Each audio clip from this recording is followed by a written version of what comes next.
So இன்னைக்கு என்ன பண்ணி காமிக்க போறீங்க?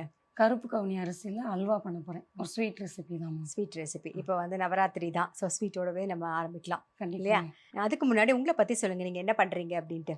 ஒரு ப்ளே ஸ்கூல் ரன் பண்ணிட்டு இருக்கேன் மேம். கிட்ஸ் ஸ்கூலு, ம். அப்புறம் சுவை பாரம்பரிய உணவகம் சொல்லி ஒரு ஹோட்டல் ரன் பண்ணிட்டு இருக்கோம். ரெண்டுத்தையும் எப்படி மேனேஜ் பண்ணி பார்த்துக்கிறீங்க?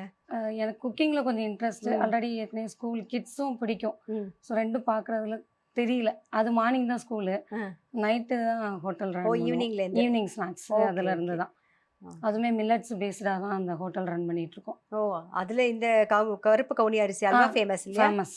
வேற என்னெல்லாம் நீங்கள் மில்லட்ல பண்ணுறீங்க? சாமை அரிசியில் கட்லட் பண்ணி கொடுப்போம். கிட்ஸ் ரொம்ப விரும்பி சாப்பிடுவாங்க. அந்த மாதிரி குழந்தைங்களுக்கு பிடிச்ச மாதிரியா? ஓகே. எண்ணெயும் இப்போ கம்மியாக இருக்குமா? ஆமாம், எண்ணெய் காரம் எல்லாமே கம்மியாக தான் பண்ணுவோம் கிட்ஸு சாப்பிட்றதுனால. இப்போ நம்ம வந்து கருப்பு கவுனி அரிசி அல்வாவுக்கு தேவையானதெல்லாம் பார்த்துடலாம்.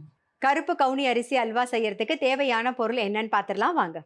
கருப்பு கவுனி அரிசி அல்வா செய்ய தேவையான பொருட்கள்: கருப்பு கவுனி அரிசி 1 கப், கருப்பட்டி கரைசல் 1 கப், தேங்காய் பால் 1 கப், முந்திரி பருப்பு தேவையான அளவு, நெய் தேவையான அளவு, ஏலக்காய் பொடி 1 டீஸ்பூன். கருப்பு கவுனி அரிசி அல்வா செய்யறதுக்கு தேவையான பொருள் என்னென்னு பார்த்தாச்சு. இப்போ எப்படி பண்ணுறதுன்னு தான் நம்ம பார்க்க போகிறோம். ஸோ இதுக்கு ஃபஸ்ட்டு என்ன பண்ணணும்னு சொல்லிடுங்கம்மா. ஃபஸ்ட்டு கருப்பு கவுனி அரிசியை ஓவர் நைட், அதாவது ஒரு 12 மணி நேரம் ஊறணும் மேம். அப்போ ஊறினா தான் நம்மளுக்கு பால் எடுக்கிறதுக்கு ஈஸியாக, அரைக்கிறதுக்கு சௌரியமாக இருக்கும். ஆமாம். அது அப்படி இல்லை அப்படின்னா நம்ம இதை குருணை மாதிரி அரைச்சி வீட்டில் வச்சிட்டோம் அப்படின்னா ஒரு 6 hours ஊறினாலே போதும், நம்ம இதை ரெடி பண்ணுறதுக்கு ஈஸியாக இருக்கும். ஓகே, பாருங்க, கருப்பு கவுனி அரிசி இது ஊற வச்சது. இது வந்து நல்லா ஒரு 12 மணி நேரம் ஊறியாச்சு. இதை வந்து அரைச்சி பால் எடுத்துருக்கோம். இப்போ அதையும் காமிக்கிறேன். கருப்பு கவுனி அரிசி அரைச்சி அதுலேருந்து பால் எடுத்து வச்சாச்சு. ஆமாம். இப்போ இது என்ன பண்ண போகிறோம்? இப்போ இதை வந்து நம்ம கொஞ்சம் நெய் விட்டுட்டு, ஒரு டேபிள் ஸ்பூன் நெய் விட்டுட்டு இதை வந்து கரைச்சிட்டே இருக்கணும். கொஞ்சம் கெட்டிப்பதம் வரும்போது தேங்காய் பால் ஆட் பண்ணி அதையும் கிண்டிகிட்டே இருக்கும்போது அது ஒரு கெட்டிப்பதம் வரும்.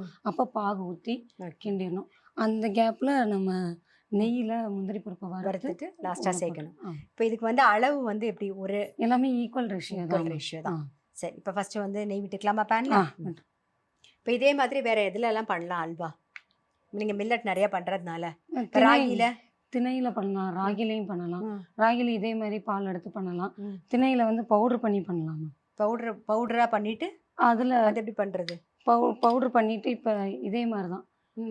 இது வந்து நம்ம ஊற வச்சு எடுத்துருக்கோம். அதை வந்து நம்ம பவுடராகவே பவுடராக கலக்கி கரைப்போம்ல, அது மாதிரி கெட்டி இல்லாமல் கரைச்சிட்டு அதுக்கப்புறம் அதில் நம்ம இந்த கொழக்கட்டை மாவெல்லாம் கலருவோம்ல சில சமயம், அதே மாதிரி தான். அதே மாதிரி தண்ணியாக பண்ணிடலாம்.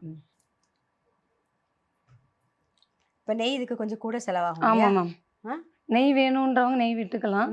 நெய் பிடிக்காதுன்னு நினைக்கிறவங்க நல்லெண்ணெயில் பண்ணலாம். நல்லெண்ணெயில் பண்ணால் இன்னும் டேஸ்ட் நல்லாயிருக்கும். அப்படியா? கருப்பட்டி போடுறதுனால. இப்போ வெல்லம் போடணுன்னா என்ன அளவு? எல்லாமே ஈக்குவல் ரேஷியோ. வெல்லமாக போட்டிங்க இல்லை நாட்டு சக்கரை போட்டால் இதை விட ஒரு 1/2 கப் அதிகமாக போட்டுக்கலாம். அதிகமாக போடணும். அதில் வந்து ஸ்வீட்னஸ் கொஞ்சம் கம்மியாக இருக்கும். ஓகே, நம்ம கருப்பட்டிங்கிறதுனால 1 கப் அரிசிக்கு 1 கப் கருப்பட்டி எடுத்துருக்கோம். இப்போ வெல்லம்னா ஒரு 1.25 கப் எடுத்துக்கலாம். சக்கரைனா நாட்டு சக்கரைனாலும் 1.25 கப். 1.25 கப்பு கரெக்டாக இருக்கும். இப்போ நல்லா காஞ்சிடுதுமா. இப்போ இதை விடும்போது ஃபுல் சிம்மில் தான் இருக்கணும் மேம். Okay okay. இது கிளறிட்டே இருக்கணும். கை விட்டால் கெட்டியாயிரும். ஓகே, அல்வா பண்ணும்போது ரொம்ப கவனமாக இருக்கணும் இல்லையா? ஆமாம், கான்சென்ட்ரேஷனோட. கொஞ்சம் விட்டுட்டாலும் கெட்டி போட்டுரும். நீங்கள் இதை பார்த்துட்டு என்னையும் பார்த்துட்டு இப்போ சொல்கிறீங்க எப்போ வந்து சமையல் பண்ண கற்றுக்கிட்டேன்னு சொல்லிட்டு? ஒரு 10 years இருக்கும் மேம். நானாக தான் கற்றுக்கிட்டேன். அதாவது சமையல் நம்மளாக செஞ்சு சாப்பிடணும். ஹோட்டலில் சாப்பாடு பிடிக்கல. அப்போ அந்த டைமில் நம்ம சமைச்சு சாப்பிட்டு பார்ப்போம். கல்யாணத்துக்கு முன்னாடியா கல்யாணத்துக்கு அப்புறமா? கல்யாணத்துக்கு அப்புறம், பாப்பாவுக்கு அப்புறம் தான் சமைக்கணும்னு ஒரு இன்ட்ரெஸ்ட் வந்துச்சு. ஏன்னா உங்கள் பொண்ணு கேட்டிருப்பா இது வேணும் அது வேணும், அது கேட்பா. நம்ம வீட்டில் பண்ணும்போது டேஸ்ட் வராது. அப்போ எப்படி சமைக்கலாம் நிறைய யூடியூப்ல சர்ச் பண்ணி பார்த்துருக்கேன். அதுலேருந்து கொஞ்சம் இன்ட்ரெஸ்டாக நானாகவே சமைக்கணும் அப்படின்னு ஒரு இன்ட்ரெஸ்ட் வந்துச்சு. முதல்ல நீங்கள் சமைச்சது ஞாபகம் இருக்கா? ட்ரை பண்ணி பார்த்தது? கொழுக்கட்டை. எப்படி பிடிச்சி வைக்கிறதா இல்லைன்னா வந்து பூர்ணம் கொழுக்கட்டை. நீங்கள் பண்ணுறதுலேயே உங்கள் பொண்ணுக்கு என்ன ரொம்ப பிடிக்கும்? அதான் புதுக்கு பருப்பு குழம்பும் உருளைக்கிழங்கு பொரியல்னா ரொம்ப விரும்பி சாப்பிடுவா. அப்போ அது அடிக்கடி இருக்கும்? ஆமாம், அடிக்கடி பண்ணுவோம். வேற மாதிரி மந்த்லி ட்வைஸ் கண்டிப்பாக பண்ணிடுவேன். ஓ சூப்பர். அது ஆக்சுவலாக உடம்புக்கும் ரொம்ப நல்லது. ஆமாம், ரொம்ப நல்லது. அது சீசனில் தான் கிடைக்குமா இல்லை? ஏன்னா பொங்கல் சீசனில் எல்லாரும் சொல்லி கேள்விப்பட்டிருக்கேன் பிதுக்கு பருப்பு. ஆமாம், இப்போ வந்து அது உடச்ச மொச்சனே கடையில் விற்கிறாங்க. அதை வாங்கி நம்ம ஊற வச்சாலும் சரி, அப்படி இல்லைன்னா குக்கரில் ஒரு 6-7 விசில் விட்டு எடுத்துட்டு அப்படி கூட நம்ம குக் பண்ணலாம். ஓகே. பரவாயில்ல. இப்போ நீங்கள் உங்கள் அம்மா கிட்ட கற்றுக்கிட்டது ஏதாவது ரெசிபி இருக்கா? அவங்ககிட்ட கற்றுக்கிட்டது தான் இந்த பிதுக்கு பருப்பு குழம்பு. இப்போ உங்கள் அம்மா என்ன ரெசிபி ரொம்ப நல்லா பண்ணுவாங்க? இதுதான் அம்மா பண்ணுவாங்க. அம்மாட்ட ரொம்ப பிடிச்சது இது. இதுக்கு வந்து அவங்க சைட் டிஷ்ஷாக ஒரு கத்திரிக்காய் புளிக்கூட்டு வைப்பாங்க, அது ரொம்ப பிடிக்கும். இப்போ இதுவும் புளிப்பு அதுவும் புளிப்பு காம்பினேஷன் நல்லா இருக்கும். இது புளிப்பு இருக்காதுமா, இது நம்ம புளி எதுவுமே ஆட் பண்ண மாட்டோம், தக்காளி மட்டும்தான் அந்த புளிப்புக்கானது மட்டும், மற்றது இதில் எதுவும் இருக்காது. அந்த கத்திரிக்காய் கூட்டுக்கு வந்து புளி சேர்ப்போம். ஆமாம், அதனால ரெண்டுக்கும் ரொம்ப டேஸ்ட் நல்லா இருக்கும். டேஸ்ட் நல்லா இருக்கும். இப்போ உங்களுடைய சிக்னேச்சர் டிஷ்னா என்ன? எனக்கு காளான் கிரேவி ரொம்ப நல்லா இருக்கும். எல்லாருமே சாப்பிட்டுட்டு நல்லா இருக்குன்னு சொல்லுவாங்க. அடிக்கடி அப்போ பண்ணுறது. ஆமாம். உங்கள் ஹஸ்பண்ட் சமைப்பாரா? இல்லைங்க. அவருக்கு பிடிச்சது அவர் நீங்கள் சமைச்சு கொடுத்து இதுதான் எனக்கு ரொம்ப பிடிச்சிருக்கு அப்படின்னு அவங்க ரொம்ப பிடிச்சதுன்னு சொன்னது காளான் கிரேவி தான் சொல்லுவாங்க. காளான் கிரேவி சப்பாத்தி. அதுதான். ஆமாம், சிம்பிளாக தான் சொல்லியிருக்காரு. ஸ்வீட்லாம் சாப்பிட மாட்டாரோ? ஸ்வீட் பிடிக்கும். அவங்க மோஸ்ட்லி நான் சமைக்கிறது எல்லாமே நல்லா இருக்குன்னு சொல்லுவாங்க. இது வந்து சிம்லே வச்சு தான் கலரணும் இல்லையா? ஆமாம் மேம், இல்லைன்னா கெட்டி போட்டுரும். சரி சரி. கைவிடாமல் நீங்கள் கலரணும், இல்லைன்னா வந்து கட்டி தட்டி போயிடும்.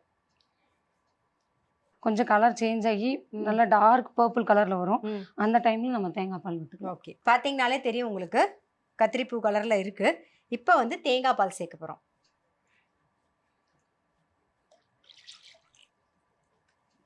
இப்போ தேங்காய் பால் ஆட் பண்ணதுக்கப்புறம் நம்ம ஸ்டவ்வை வந்து லோ டு மீடியம் ஃப்ளேமில் வச்சு இப்போ மீடியம் ஃப்ளேமில் வச்சுருக்கோம். ஃபஸ்ட்டு நீங்கள் ஸ்டார்ட் பண்ணும்போது லோ ஃப்ளேமில் வச்சு கைவிடாமல் கலருங்க.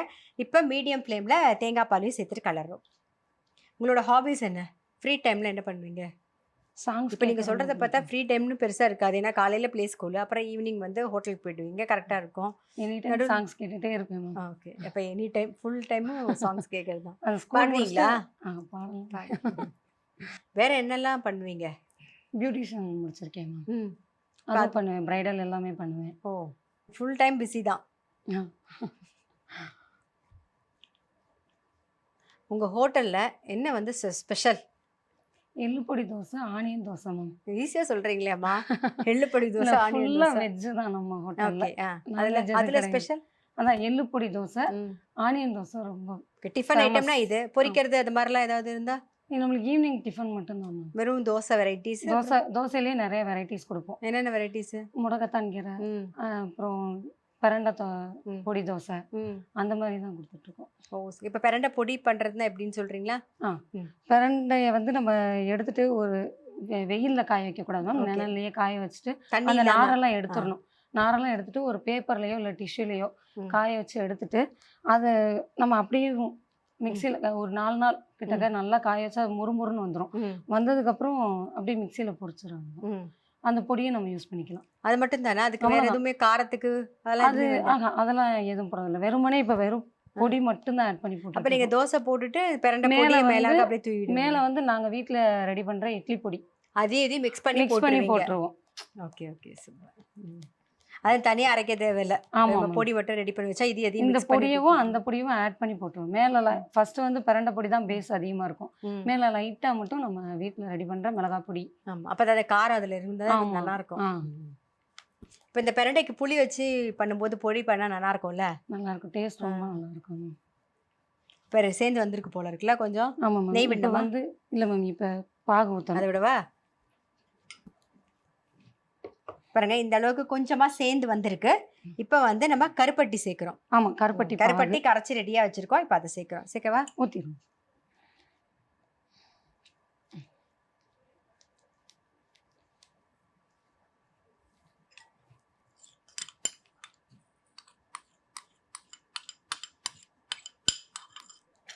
இதுவும் சிம்லேயே இருக்கணுமா இல்லை எப்படி ஹை ஃப்ளேமா மீடியம்? இல்லை, இது நம்ம ஊற்றின உடனே லைட்டாக ஹை ஃப்ளேமில் வச்சுட்டு அப்புறம் லோ டு மீடியம் ஃப்ளேம் தான் மேம். ஓகே, இப்போ ஆல்மோஸ்ட் ரெடி ஆகிட்டா? ரெடி ஆகிடுச்சு மேம். இந்த ஸ்டேஜில் நம்ம ஏலக்காய் பவுடர் ஆட் பண்ணிக்கலாம் மேம். சரி, ஓகே. இந்த கன்சிஸ்டன்சி இருக்கணும் இல்லையா? ஆமாம் மேம். ஓகே, இன்னும் கொஞ்சம் ரெடி ஆகணும் இல்லையா? இன்னும் ரெடி ஆகும். இது ரெடியாக 20 to 25 மினிட்ஸ் கண்டிப்பாக ஆகும். இன்னும் கொஞ்சம் ஓகேவா? ஓகே. இப்போ இந்த ஸ்டேஜில் வந்து நெய் சேர்த்துக்கலாம்.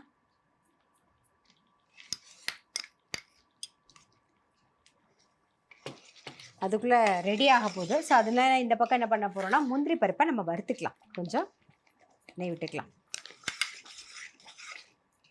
இப்போ முந்திரி பருப்பு சேர்த்துக்கலாம்.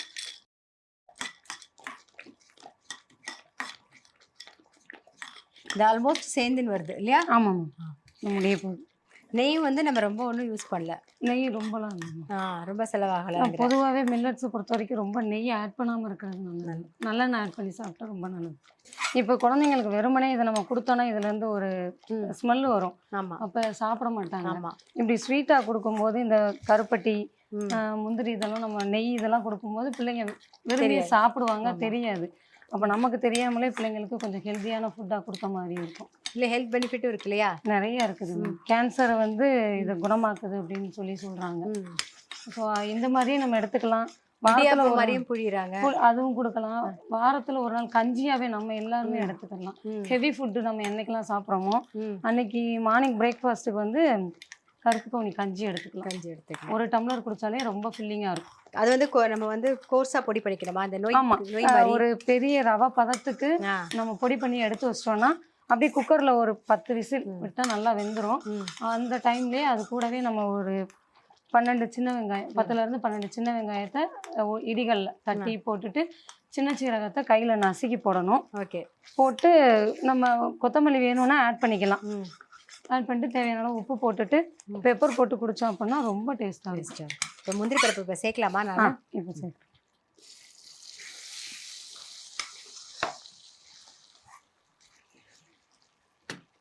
பாருங்க, இன்னொரு ஒரு 80% ரெடி ஆகிடுது. இன்னொரு 20% ரெடி ஆகணும். அது சேர்ந்து வரணும். ஆமாம். ஆல்மோஸ்ட் நம்மளோட அல்வா வந்து ரெடி ஆயிடுச்சு இல்லையா? காமிச்சிருங்க இந்த பதம். இப்படி எடுத்து போட்டால் இந்த மாதிரி வேணும். அதுதான் பதமே, அவ்வளோதான். இப்போ வந்து சர்வ் பண்ணிடலாமா? பண்ணிடலாம்.